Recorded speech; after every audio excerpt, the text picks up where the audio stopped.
guno omwaka waffe ogwokutaano nga tukola ekintu kino nga kiriwo okuddiza abaana baffe abali mu byalo eyo abatasobola kufuna mazzi mayonjo ga kunywa. So abaana b'omu kibuga baddukira abo abali mu byalo.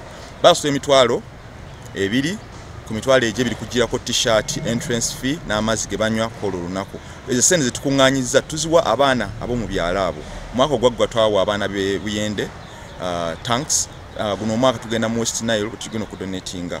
Omwaka guno tukoze ne Star Times etaddemu ssente okulaba nga kino okudduka kuno kubeerawo. Ekintu ekyo kitukoze kikyusiza nnyo abaana. Twasanga ko twagendako eyo ng'abaana batambula kilometers 2 ogenda okukima amazzi ku makya nga tonnagenda mu bibiina.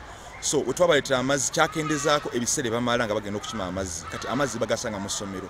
Kitukola tujja kusomero tubazimbiraga amazzi ne tusiba n'engogo oba amasomero agalina amabaati amazzi ago tugalembeka. So tubateetagisa kuddukanga kugenda wansi mu byalo okukima amazzi n'okubakwata naddala abaana abawala. So ebiseera twabikendezaako ebamala nga badduka okugenda okukima amazzi.